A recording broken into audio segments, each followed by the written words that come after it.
All right, we're getting better at this. This is our second time around. I guess I'm getting quicker on the ball. And you saw I have lobby music now. Yeah. I don't know I if you were like hearing. the Donald Trump in the lobby take. That was nice. Aha. Yeah, Yeah. see? You got it. You got it. All right. Great to have you back, Mr. Chapman. After the big debate last night, now I thought maybe should I start off riffing for like 5 minutes about everything I thought and then ask you questions? But no, you're the guest. People came here to hear you tonight and my brilliant questions, yes, but they want to hear what you have to say. So tell us, what were your thoughts generally, and then I'll get into some more specific questions and we'll get going. And then I'll riff about everything. And I'm sure you know that I'm gonna go crazy on the moderators. It sounds unoriginal at this point, and it sounds lame and stupid to complain about the moderators because it's kind of like complaining about the refs. It's like it just sounds bad. It sounds very very weak. But I think last night's moderators were probably the worst that I've ever seen. But anyway, we'll get into it all. But go ahead, tell me what were your thoughts generally? As a baseball announcer would say when you miss a strike, the moderators were egregious. When I was at work today, that's everything. First thing people said was, "Oh, did you see those moderators? They were awful." So I mean, even the normies noticed it this time. It was a little too much. So these are like non-political people at Yeah, work. yeah. Okay. They watched it and they noticed, and I think they went too far this time. But what I took from the debates when I started watching, I'm like, holy crap, he's kicking her butt on the economy. She's drowning. Then in the abortion, the next take, I thought he argued it pretty good. Maybe a draw, maybe she came out a little bit on top, but it wasn't the traditional Republican argument where you get killed by the Democrat. That was about when the moderators came in towards the end of that abortion issue, and they saved her the rest of the night. They were like, he can't keep getting away with it. We have to step in. Yeah, and that's what I took as like, okay, he's gonna take her out, and like we can't let this happen. He's already tied with her nationally. We got blah blah blah blah. So, and I think a lot of Republicans were dooming last night. Well, whatever social media you're on, they're dooming. I think a lot of people were expecting a knockout because he knocked out Biden, but she isn't senile. She was going to come prepared. I mean, Biden, he came prepared too, but he's got dementia. He forgot his lines, but she didn't. She's young. She doesn't have dementia yet. She will, I'm sure. But no, she's not a very smart person, but if you give anybody a week to memorize your lines, they're going to memorize them. So, I mean, she did fine. Or was she receiving her lines through the earrings? Yeah, I saw Bluetooth that earring. I don't know if that's true. The earring was very similar to that. What was it? The earbud hearing aid or whatever they wanted to call it. But yeah, it was very similar. I don't know if I'm gonna dabble in that conspiracy theory, but it was very similar. So Next debate, Trump should start it off by saying, like, can we get a check? Can someone come over? Like, they're checking, like, you're a baseball fan, come over and check the pitcher's glove. See if there's sandpaper in there first. Yeah, so no, I think it's a little crazy, but what I also like that. So right away they asked for another debate. So like I don't know if I don't know if like they didn't believe she did enough. If you look at the Trafalgar poll, where they polled before and in during of who they thought won, and then after, it didn't move the needle. She was still tied with him nationally after the debate, which you and I both know a tie nationally is a Trump route in the electoral college. Win. Yeah. Correct. So if they saw in their polling after the debate what Trafalgar saw, yeah, I'm saying I want another debate too. So I'm thinking maybe they planned to say they want another debate, project confidence no matter what happens. Yeah, You know, you could have gotten beaten up there, and they would have came out and said, "We want another one. We're thirsty for another one." I think that was that's always possible too. the plan. They had the Um, "We want another debate" plan.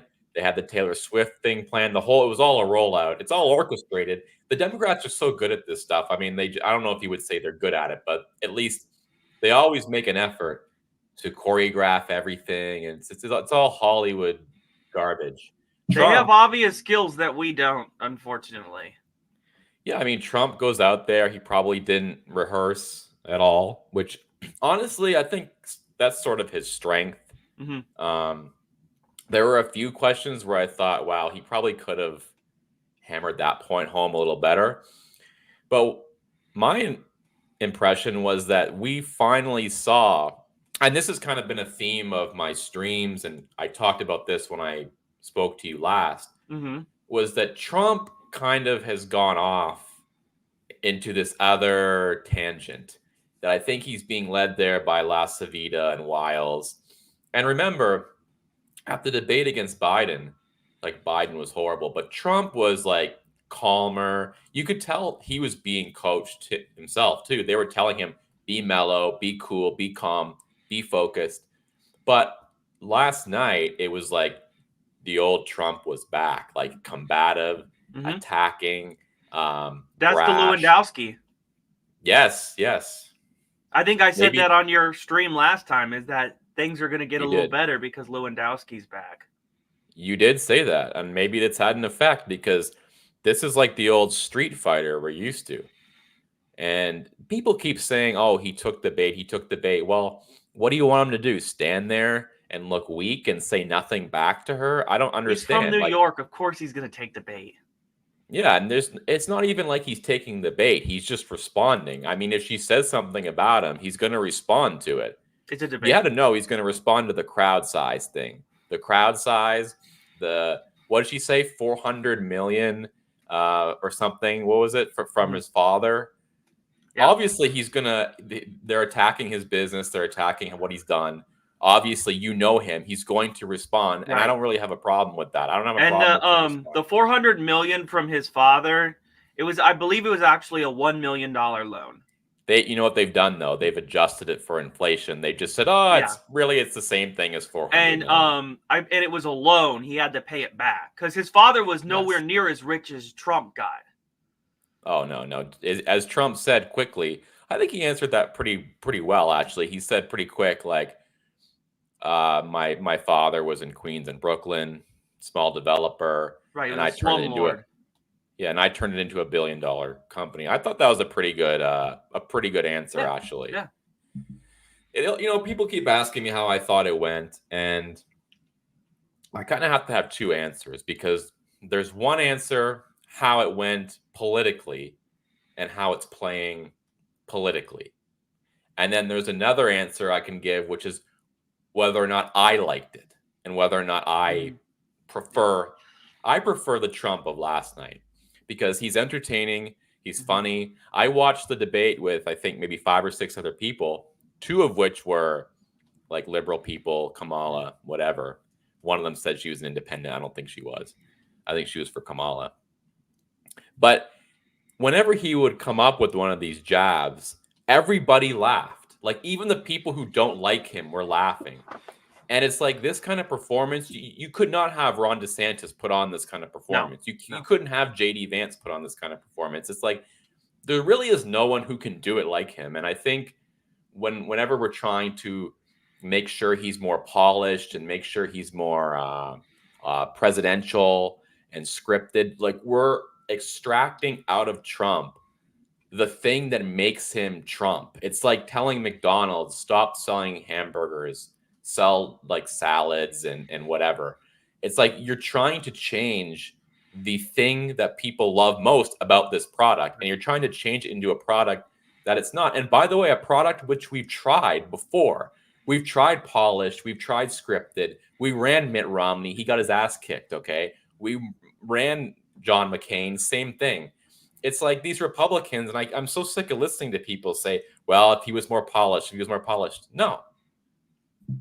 Well, with Trump, even last night he was better than Romney on any night. And on most nights, Trump's better than maybe anybody on the debate stage than maybe Reagan. And Trump's had better nights on the debate stage. There's a couple of different types of debating Trump. I mean, there's last night where he's just normal Trump. Then there's like top of the game Trump where, he absolutely has to be there. And then there's savage Trump. That was Hillary Clinton town hall. Where it's because you'd be in jail. I mean, that whole night he just savaged her. You noticed ever since then they've never done a town hall with Trump again. And that's why they didn't want the audience too. Yep. Because he works off that audience, man. Because they know his best setting is a town hall, and that is the Democrats' worst nightmares. He'll just drag them in a town hall. Remember when he followed her around, like he stalked her around the stage? And Hillary said in her book, I believe, he was following me around like a predator or something. It's like the intimidation factor is huge. So you're right. They probably don't want the town hall. They definitely don't want the crowd because Trump's funny and people will laugh at what he's saying. I thought his worst, I don't know, I'll ask you what you thought was his best moment and his worst moment. I thought his worst moment, everyone keeps talking about the cats thing. I didn't think that was the worst moment. I thought that was funny, and that went viral too. And I'll get into that in a minute. Yeah. I thought the only real false note the whole time was his healthcare answer. It was weak. I mean, it was non-existent. It's like they asked him about, first of all, it sounds bad too because he's gone the whole time saying she has no plan. And then they ask him about healthcare and he goes, well, I'm not president yet. We'll come up with something and it'll be very cheap. It's like, I think we need a little bit more than that. Like the election is 50 tomorrow, days away? Yeah, like seriously, like you've had many years to think about this. Remember, this is like when Paul Ryan, they had all this time to come up with a healthcare plan. Trump gets elected after Paul Ryan tried to destroy him. But that's a whole other story. And once he gets elected, he tries to put something in place for healthcare. He goes to Paul Ryan and says, what have you been working on? And he goes, oh, I don't know. We don't really have anything. Or it turns out John McCain was never for repealing it. Right. Well, that came up too. I never really thought I would see a Democrat bragging about having the endorsement of John McCain and Dick Cheney and Liz Cheney. Yeah. And that was the one place where I thought he missed. Now, the healthcare thing was a miss because, and I think he missed on the healthcare because it's not an issue in this election. So I don't think he was really prepared. No one's talking about healthcare. But where I think he missed, when she's like, I've got the endorsement of this guy, that guy, Trump should be like, yeah, you've got all the war criminals. Because she literally named all the war criminals that the Democrats used to hate during the Bush administration. But what I'd say about, here's why Trump, I think, won. Okay? Because the way a debate is won in the modern era, in the social media era, is a viral moment. The Democrats know this. That's why they wanted the I'm talking moment, and Trump literally gave it to her. That was hilarious. But you remember we were just talking about the 2016 debate. Trump's like, because you'd be in jail. I was in college at the time. The next morning, I'm in an art history class. Everybody's on their phones or their laptops watching that moment. Okay? There's no other part in that debate that ever existed after the debate ended except for because you'd be in jail. To this day, the only thing we remember is that moment. Now, what are we going to remember from the debate last night? We're going to remember people are eating pets. Kamala Harris interrupted Trump, and he told her to shut up and run, spot, run. And that's pretty much what we're going to remember. Those are all funny Trump moments. So, well, and you're talking about 2016. This is before TikTok was huge. This is before Reels. So now it's even more so. It's almost like you go into the debate not wanting to perform well in the debate. You go into the debate wanting to have like a one-liner or like a zinger or something, some takeaway, some boom moment. And honestly, I have to admit, going into it, my fear was that she was going to plan a moment like that, or she was going to conjure up some gotcha moment, and she really didn't have any The muted like mics that. take that away because it's normally a response thing that you have Yeah. to someone. What's great about Trump is that he can create his own moment. He created literally 3 of his own moments. Where Harris is so scripted, like any other politician, they need to be able to respond to something that they say, "Oh, I know he's going to say this, so make sure you say that when he says this." Right, right, right. But the Trump's just going mics off are feel. muted, so they don't get to do that. Mhm. Yeah, Trump's just going off feel.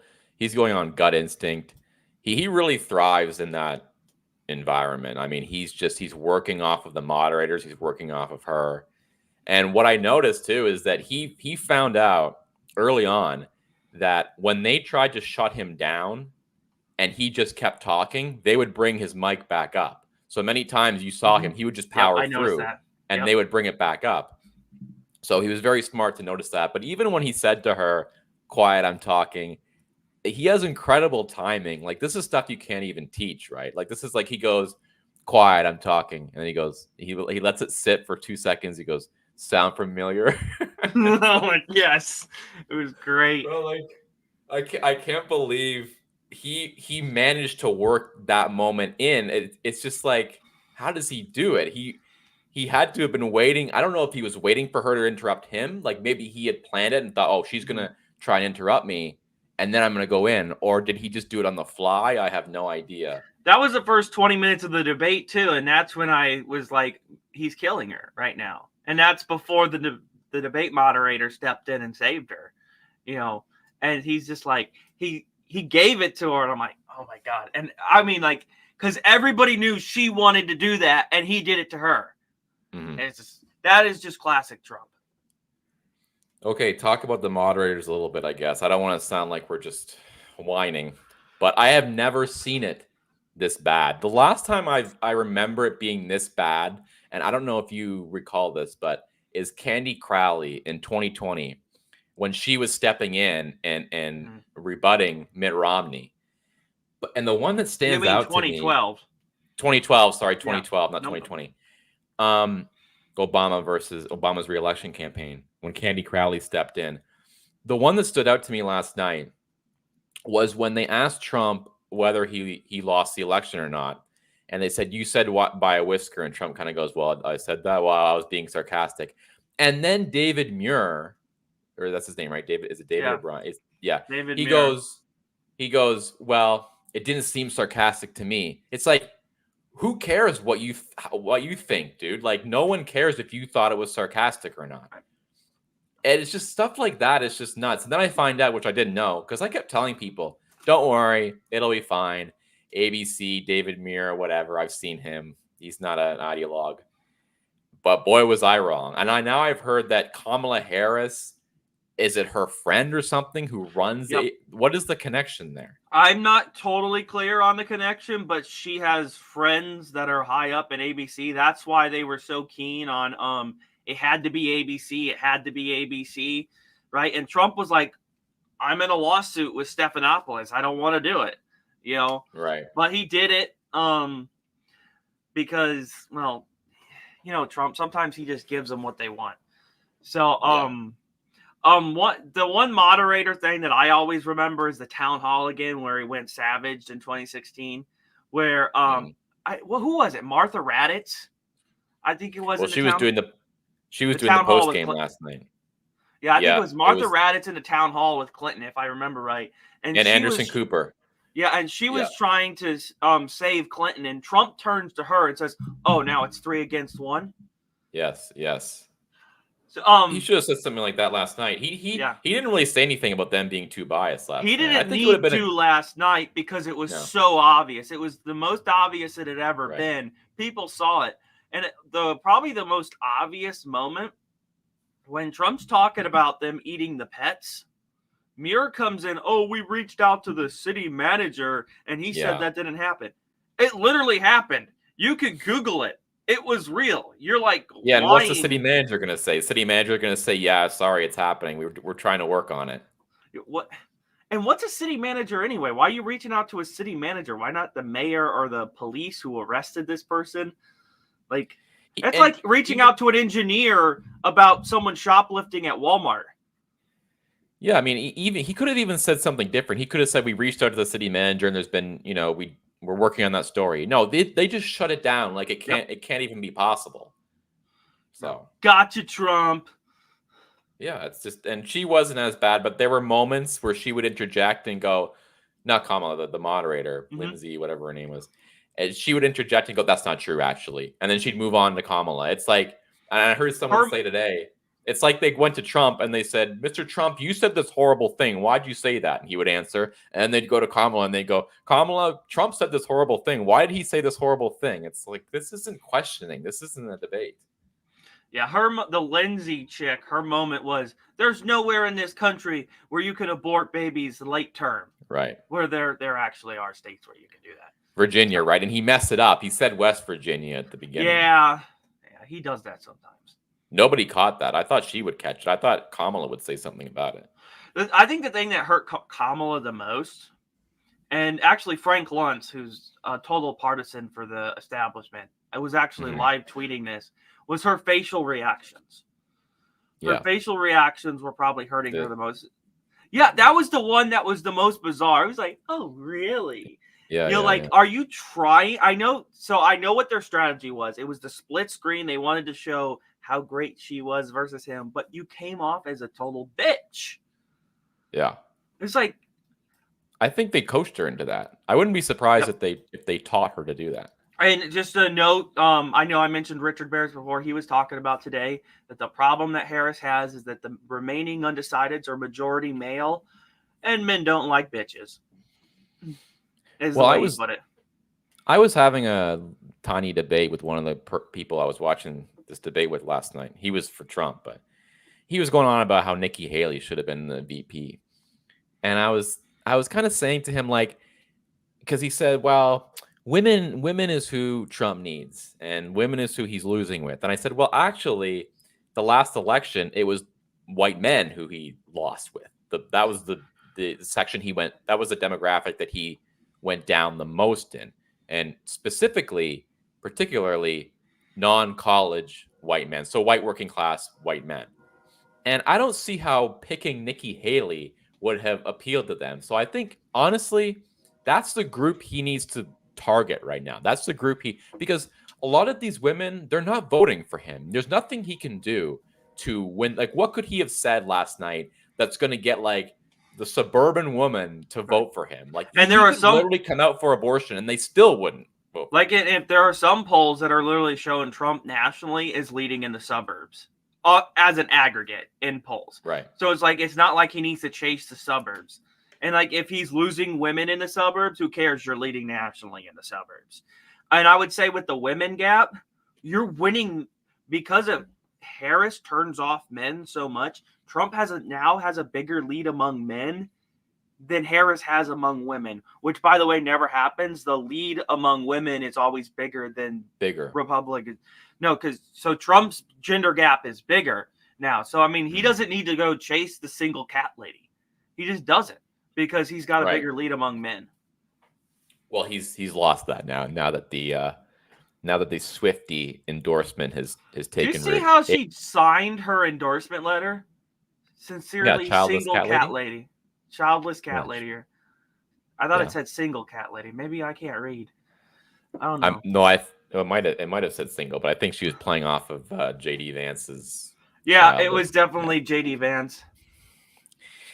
Yeah. Anyway, if you are just joining or if you're watching already, please subscribe to my YouTube channel. If you're watching on YouTube, if you're on X, please subscribe or follow me on X, Florida Millennial on both. And you can follow David Chapman 141 on X. You've been sharing some polling today. I was watching, I don't know if you're familiar, there's a guy named Depressed Ginger, and I watch him a lot on no, I'm not.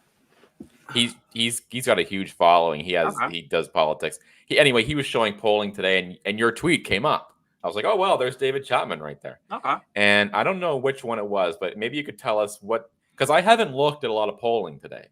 So has there been real polling post debate, or is that just like online polls and like a couple CNN polls? So not technically. So the only polls that have been done are like debate polls, like snap polls, like Trafalgar Yeah. did and a million other people did. And then the only one that's claiming to be post debate is New York Post Logger, which I tweeted that out, but Logger's a French poll that's never really been that good. They were post debate based on their field dates, but 50-47 Harris in that one you have. yeah. I'm not sure if we want Oh to no, pay too much. this is the one I want to talk about that you posted. This is Democracy Institute, and Yep.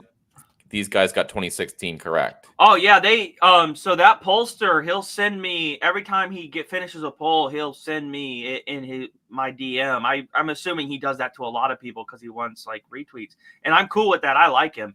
Right.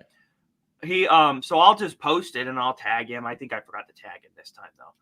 But yeah, they did a post debate poll to see who won, and it was pretty handily Trump.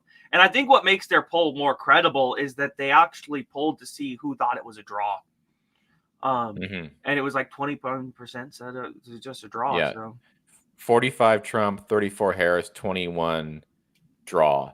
And then I saw today, a New York Times headline. Of course, I couldn't read it because I'm not subscribed. But a New York Times headline said something to the effect of pundits think Harris won, undecided voters not so sure. Yeah, Reuters did an interview with 10 undecideds, and 6 of them went to Trump, 3 to Harris, 1 still unsure. I would say that 1 unsure is probably a Trump voter. Right. So The thing is, again, and this gets back to the whole thing, I can talk about how the debate went, how I think the debate went personally, or how I think it went politically for him. And that's where it's a little more murky, because I do see how he can come across as just crazy. Like he is just a crazy guy. Like if you're a normie and you're watching him, his actions, his demeanor, it's so out there that I think it's just too much for a lot of people. It's like they're not used to that overpowering alpha personality, and unfortunately, it turns off a lot of people. But honestly, at this point, I just don't think there's why make him something that he's not. Like, let's just go for it. Like one thing that 2016, he was like this, and he won, and right. he almost won in 2020. And so why are we trying to change him? One thing that I did notice that was like probably the most interesting statistic post debate was the CNN snap poll that found that Trump gained 2 points on who do you trust on the economy post debate. So Trump nailed the economic argument. So if you're saying Harris won, but we're voting on the economy, did Harris really win? He won the economic argument. So if a bunch of people are going into the polls undecided and they're voting their wallets, they're probably going to vote that's Trump. The thing. I don't know. I'm becoming really skeptical of this. It's the economy stupid phrase, because I'm looking back at election after election, and you can have a bad economy, president wins, president who presides over a bad economy. Yeah, I did a study on that in 2020 and tweeted it out, that incumbents don't actually perform as badly as you think on bad economies. And given how polarized we're becoming and how the educated voter votes more Democrat now, my guess is that the people who are going to vote economics isn't going to be across the board. It's just going to be independents and working class voters. Right. It's not going to just be everybody. So, because if it was everybody in this environment, it would be a Reagan landslide. So different sections of the electorate are voting on different issues. It's going to, right. And I think that the people who are going to vote on the economy are going to be the people who are most affected by it. And the people who are most affected by it right now are the working class people. They're struggling the most. Right. And those are the people he needs, honestly. Did you see Biden put on the Trump hat today? Yeah, that just shows how much of a bitch Kamala really is. It was one of the funniest parts of the debate too. Like he makes me laugh out loud at least 3 times a debate, 3 or 4 times a debate, is when he goes, he hates her. Yeah. That whole segment there where he like told the whole world, because like everybody knows what happened, but they kind of didn't realize what happened. Right. Is that he's like, you just discarded 14 million votes. You're telling me that I'm a threat to democracy, but you're pretending to be a nominee when you didn't earn it. Right. And like, I'm glad he said it, because I think we all watched it happen, but a lot of people didn't realize what really happened. You know what I mean? Because as soon as it happened, the media was like, "Oh, this is okay. This is great. Go Kamala." And everybody like didn't realize it was actually what it was. It was a coup. You know, they just threw him out, like, because he was the nominee. There's nothing you really were supposed to do about it, senile or not. But they did, because, you know, the Democrats, they do what they do. You know, they coup. When was the last time that happened? I guess looking back to LBJ. Yeah, so it's in this situation, this late in the game, post the entire primary, it had never happened. Oh, so when LBJ announced he wasn't running again, that was before the primary?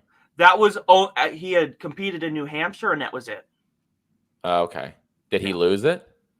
Yeah, I think he finished second in New Hampshire or something, I want to say. Okay.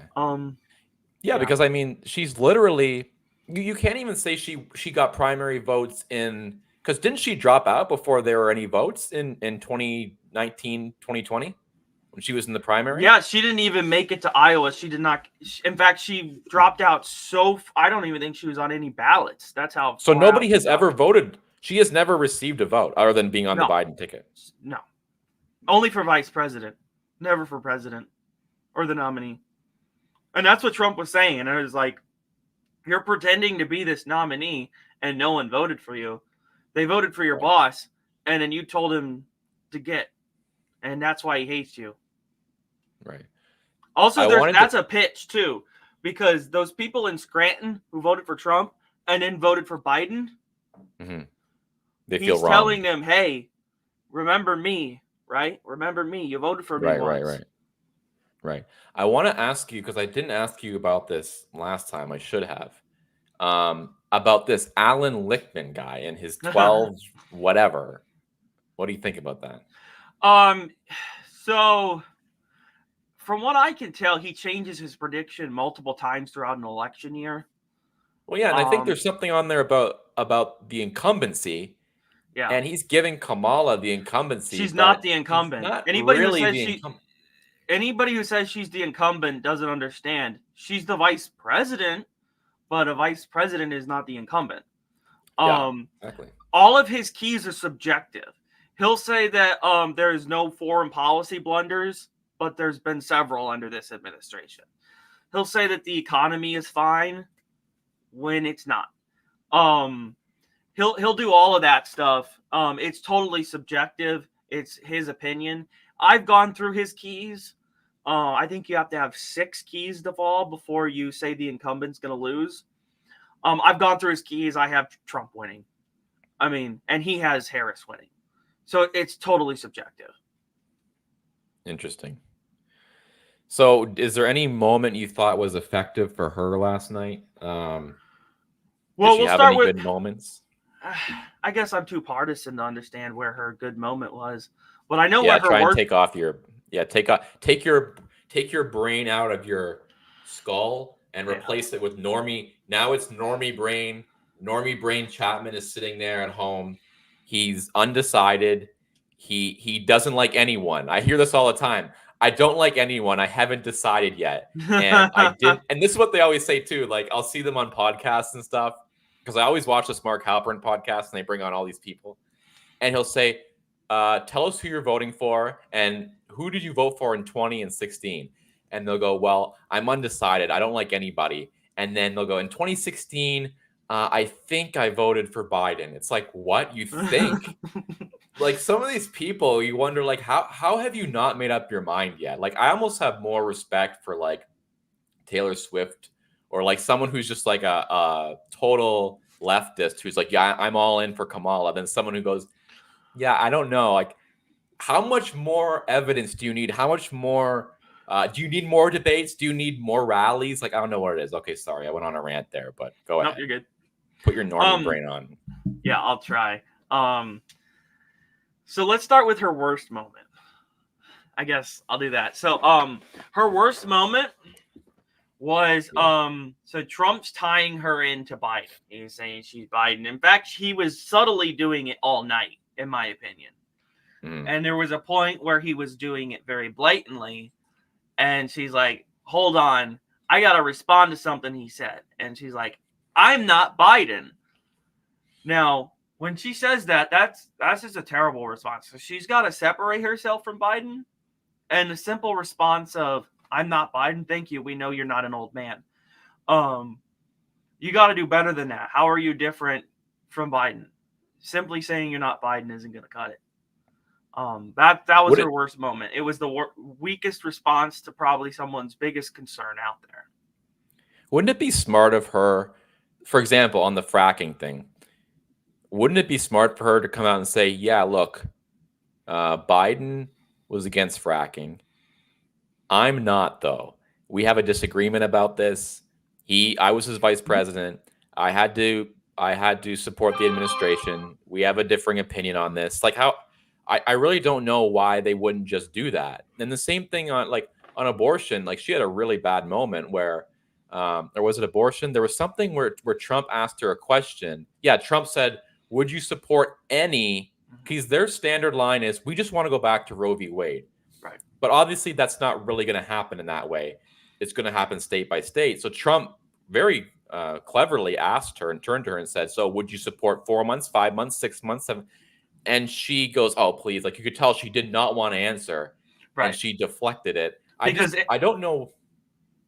I don't know any why they answer don't just she come out and gives say is it. bad. Any answer Yeah. she gives is bad. Well, any answer he gives is bad too. I mean, they asked him about The about abortion the ban. ban, and he was kind of like, "Well, it's not going to happen anyway." So Yeah, and any answer he gives to that is bad too. look, So, yeah, I feel for him, man. I feel for him because like what literally no matter what he says, it just comes down to where is he going to lose more votes? Like if he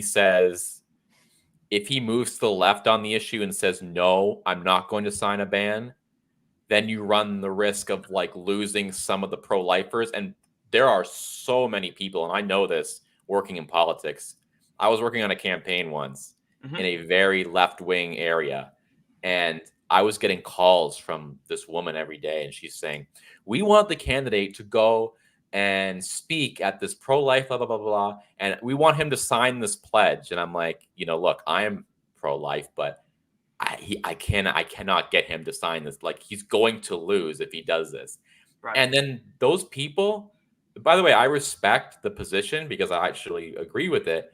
But those people, a lot of them are voting on that issue alone. Right. Like if they see Trump moving to the left on that issue at all, they just won't vote. Whereas I think if Trump moves like further right, or if he solidifies his pro life position, he's not really alienating anyone who already isn't voting for him. I don't think. I don't know. What do you? Is it worth it for him to moderate on it and say, "Yeah, look, no, I would not He sign a ban." Like if he said he's last night, if he said, "No, I'm not signing a ban," what would the repercussions be? he has established himself in the center right of the position, and he needs to stay right there. And then talk about it as little as possible from here on out. Yeah. Because, like you said, there is a group of people who are very stubborn and care only about this issue. I've never understood single issue voters. It doesn't make any sense, but more power to them, I guess. And they are willing to tank an election over this Yeah. issue. The good news is places like Iowa don't look like they used to anymore. If they did, Ron DeSantis would have won Iowa. What do you mean by Because that? Explain. so Ron DeSantis was banking on the evangelical vote, and not that there isn't evangelicals in Iowa. They're just non-practicing evangelicals now. They're not as, church. They're more unchurched now. Okay. So they're more open to a Trump who's less judgmental than a purist politician like DeSantis, right? Right. Right. They're okay with the moderate stance on abortion, right? That's what I mean, unchurched, right? They're more skeptical of the church. They're more moderate on issues. They may even be for weed, things like that. So Iowa doesn't look like it did in 2004. So that's the good news for Trump. The bad So news is, would you? go ahead. Sorry, would you recommend? Would you have recommended he answered that question last night and just said, "No, I'm not signing an abortion ban"? No, what he did is fine. I mean, because there, like you said, Okay. there are still some people out there who are willing to tank the election over Yeah. that issue. Now, the problem is, I don't know how many of them. Like I said, the electorate in places have changed, and there are a lot of non-practicing people now. So I don't know if that number is big enough to affect anything. My guess is not, especially in the Midwest. And in places like Florida, where there's a big movement down there, it's not going to matter because Trump's going to win that state by 10 points now. So, but Arizona, isn't there an abortion referendum on the ballot in Arizona? I didn't know that. And yes, you're right. That now disturbs me because that state is close. I ruined your night by telling you that. You did. Yeah, that could be a problem. That'll get so if you look out in 2020, there was a weed referendum on the Arizona ballot, and the amount in which Biden won Arizona, you could probably attribute to the low propensity voters who only cared about weed that came out and voted for the Democrat simply because that was en route to voting for the weed proposition. While they were in there, they checked off the other box. Yep. And they're probably not coming out this year. So, and then, of course, this time around, they've got the abortion initiative on. So there's probably a few extra people out there coming out in Arizona. So, yeah, you kind of ruined my night. This kind of reminds me, the first election I ever watched was 2004. And Karl Rove was famous for this. I'm pretty sure what they did in that election in Ohio, I think it was Ohio and a few other states, is that they slipped in referendums about gay marriage. Because at the time, that may seem silly now, but at the time, it was still like a 50-50 issue, maybe even 60-40 against. Yeah, at the time, Barack Obama was still against it. Yeah. And what their strategy was is very simple. They said, we're going to put these moral issues on the ballot, and we're going to get Christians to come out and vote. And while they're in there, they're going to go, yeah, I like that George W. Bush guy. Boom. And they got so many votes just from people going. Evangelical vote came out hard in 2004 because of it. That's what the Democrats are doing right now. They're putting abortion initiatives on ballots in states like Arizona. I know there's one on in Montana. They're doing that in Montana because of the Senate race. They're trying to hold Tester. But in my opinion, Tester's done. I don't care what people say. The polls are showing it. But I just think that his luck has run out because Trump's on the top of the ballot this time, and Trump's going to win that state by 20 points. I don't see how there's a 20-point ticket split. Right. You may or may not know this, but if anyone would, you probably would know. How is Trump doing in the Nebraska district and the Maine? You know, I think it's Maine 2, Nebraska. I'm not sure which the Nebraska one is, but I'm just thinking Nebraska 2. That's Omaha. Yeah, if this thing comes down to the wire, like it might come down to one of these two. So Maine 2 is guaranteed Trump. Okay, he won it by 8 in 2020 and 11 in 2016. Okay. I'll get to that in a minute, but in Nebraska, it's going to be closer. I only live 4 hours from that. I've been there a couple of times. It is a white collar. It is a metropolitan area that looks like a suburb. A lot of finance jobs. I believe they have a Charles Schwab there. They not Trump's people. But it's close, and I know this because Harris is dumping a lot of money into it. It's a toss-up. She might win it. He might win it. But Trump, I don't think Trump needs it. But it's going to be close. It's not a guaranteed Trump. It probably leans Democrat by the slightest of margins. For Maine, actually, I'll be watching Maine right away on election night because in 2016, District 1 was plus 14 for Hillary and District 2 was plus 11 for Trump. And then if you go to 2020, District 1 was plus 23 for Biden, and only District 2 was plus 8 for Trump. So District 1 went more for the Democrats in 2020, and Trump regressed in 2020. And so I'm looking. So like an indicator. Right. An So I'm early looking. night indicator. Right. So I'm looking, is he doing as well in 2016 or like 2020? Also, another point is if his margin swamps Harris's margin in District 1, he could win Maine. He hasn't done that yet. He came close in 2016. He was 3 points off. But if he can swamp District 1's margin for Harris, he has a shot at winning Maine. What makes that district so different? Is it just very rural, or why? It's rural versus urban. So Maine one's seems like a obviously state that Republican versus Democrat, Maine seems like a state he should win, no? Like, what's going on there? He has, like I said, the district, what is it, Bangor? I don't remember the city that in District 1, but it's essentially like Omaha. They're gonna run up the numbers and they're gonna win that district, and it's gonna be overwhelm District 2's numbers. But if he wins District 2 by a substantial margin that's larger than District 1, he has a shot at winning Maine. There are some people who think that the state is gonna be within 1 or 2 points, no matter which way. Okay. So. He's going hard on this fracking thing again in Pennsylvania. Last night he brought it up every possible chance he could. He went after fracking. I'm starting to wonder though, because I remember he did the same thing in 2020. He talked about fracking at all the debates. I'm starting to wonder though, like the fracking, the areas where they're doing the fracking in Pennsylvania, aren't those areas already tapped out? Like, can he up his margin more in those areas? I think he's losing Pennsylvania, or lost Pennsylvania, because of Philly and Pittsburgh and the suburbs. No, not Western Pennsylvania. So the fracking areas, the only thing he can do is increase turnout. Those areas are going to be Trump no matter what. Yeah. That's why the Democrats will be, we're not going to frack, and then that's it. They just don't do anything else, because I don't think they think that it's going to hurt them in Pennsylvania. I think like you said, the areas that are fracking are Trump anyway. There are some areas outside of Philly and Pittsburgh that went Biden, like the Scranton area went Biden. That'll probably going to regress back to Trump, because they're not buying into Harris's stuff. But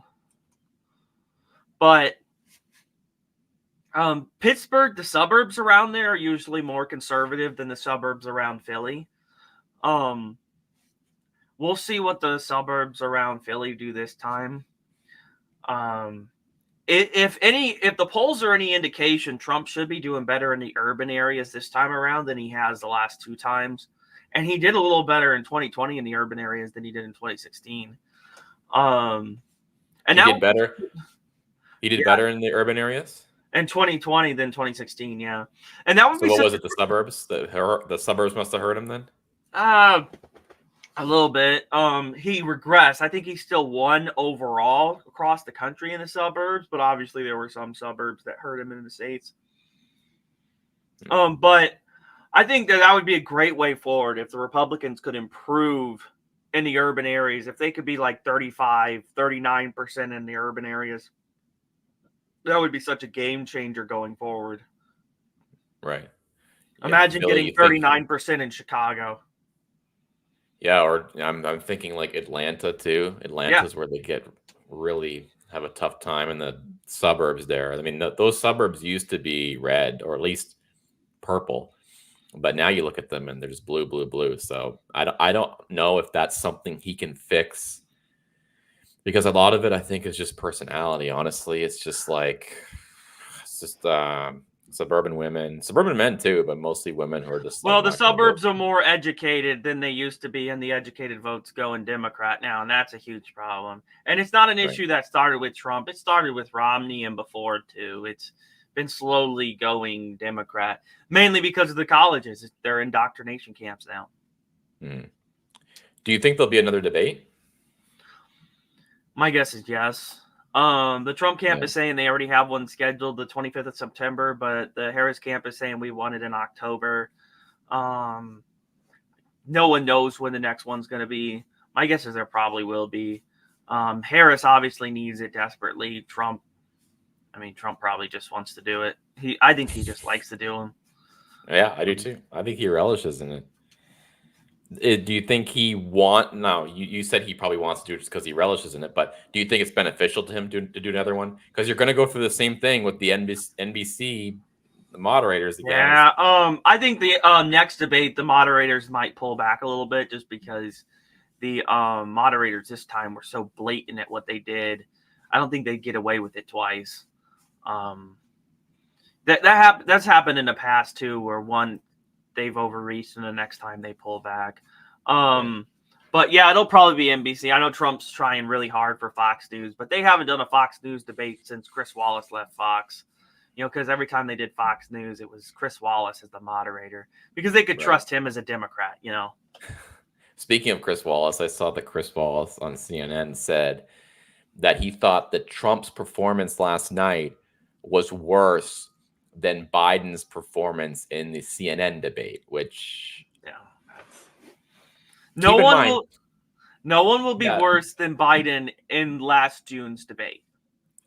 Keep in mind that he said that he thought Biden's inaugural was one of the best inaugural speeches he had ever seen. So it was like 15 minutes or something.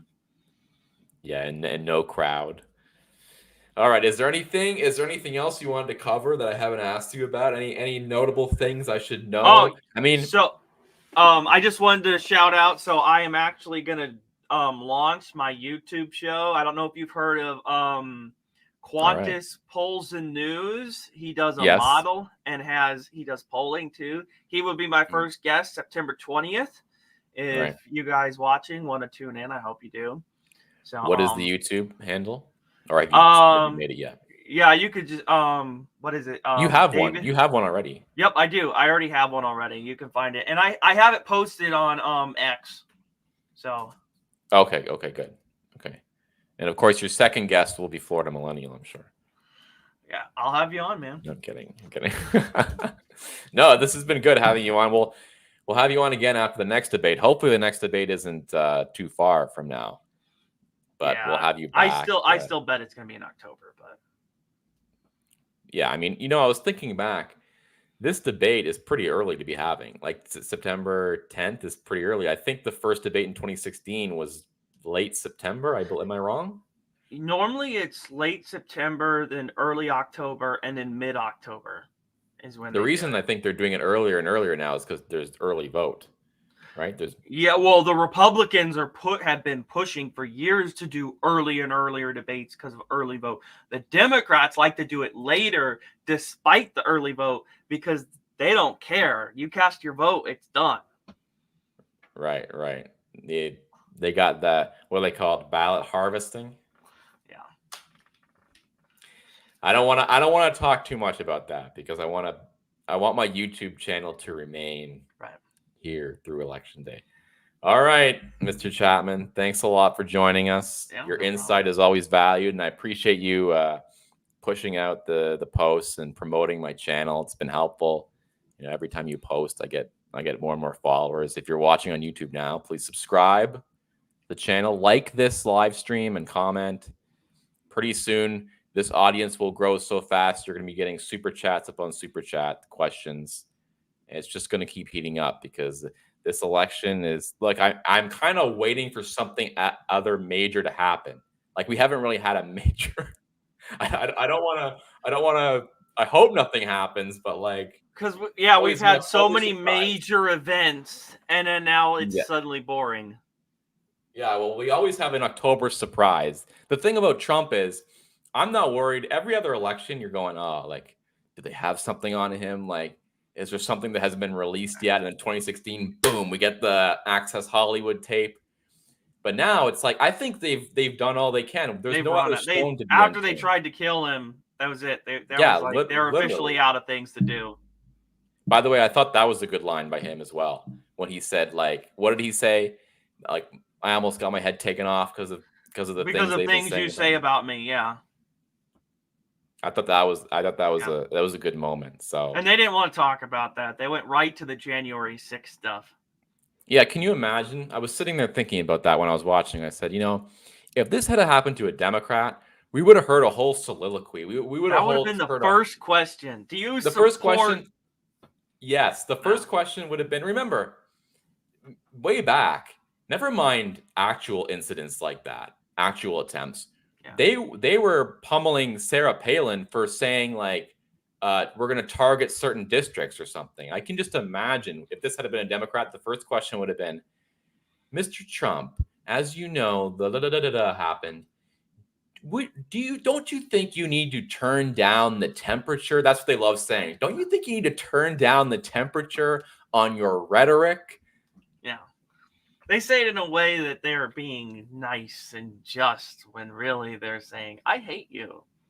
Yeah, literally. It's just the media. Honestly, I'm getting to the point where I dislike the media more than I dislike the Democrats because Democrats are just running. They are, but like Democrats are like whatever. Kamala Harris, she knows she's going up there and saying a lot of stuff that's crazy or wrong or whatever. That's just politics. But like the journalists, they're so deceiving. They're so snaky. Like, and they do it in a way that's just like, why don't you just come out and say it? Like everyone knows what's going on here. It's just, it would be better if you were just out front about it and just said like, yeah, we hate you, Trump. Well, and the fun thing about Trump is that he'll punish reporters too, much like Democrats do. So Fox News has gotten terrible. And yeah, this morning he was on Fox and Friends and they asked him, oh, would you do a Fox News debate? And he's like, oh yeah, but I don't want Brett or Martha. They were awful last night on analysis. Really? Wow. So he's like, we'll do someone else. Give someone else a debate, especially Martha. I don't want her. She was terrible last night, he said. Look, I saw Britt Hume talking on Fox last night. I don't watch Fox, but when I was at this watch party, they turned on Fox. So, and I was listening to Britt Hume, and I'm thinking, I was kind of trying to think, how'd this debate go for Trump? Going through my head. And then Britt Hume says it was terrible, and I go, oh, maybe it wasn't so bad after all. Like if the establishment hated it, then he's doing something right. Did you notice that like before when he debated Biden, Trump was great. Like he was on message, he was focused. Because they were trying to take Biden out. Exactly, and it was the only time. It was the only time Trump ever led in the CNN Snap poll. It was because they were trying to create a narrative to take Biden out. The only thing that went wrong was that they ended up with Harris because Harris outmaneuvered Obama. And it is very peculiar how you look back at the CNN debate, and they seem to be very fair in that debate. Dana Bash and Jake Tapper. Seems like there was no tough questions for Trump. And they did it in June. Why are we doing a debate in June? Yeah, look, the whole thing is way too crazy. We haven't even talked about the tenant media scandal, but I don't know if that's really up your alley. You're more of a poll guy, but maybe we can talk about that next time. All right, thanks for joining us, David. We will have you back hopefully in a couple weeks, but at least a couple times before Election Day. Good luck with your channel. Thank you. I will make sure to retweet it. To my now, I don't know 600 followers or something. I don't know. How do you get so many followers on Twitter, by the way? What was your secret here? I've been on Twitter forever. I've gotten lucky, man. Just certain people retweet me and I hit fire. I don't know. I'm not doing anything that anyone else isn't doing. I just got lucky. I think there is a point in time, like I'm getting more subscribers on YouTube now than I am X, and I never thought that'd be possible because YouTube's tough. It's really tough to get subscribers on YouTube. Right. But on X, I think at some point they probably shadow banned me or something, because like there was a period in 2021 or like around there where my followers just dropped. I think because everyone was getting banned. Yep. Like I had the same issue. I was suspended twice too. Right. From X. Yep. When it was formerly Twitter. Yeah, after the J6 stuff. Yeah, so I'm always looking in envy at you, at all your Twitter following, your X following. But I appreciate you tweeting out our streams. I always try and chop them up. I'll take some of the good parts and I'll make them into small clips. And so I'll be trying to do that over the next couple of days. All right. Thank you, man. We will see you soon.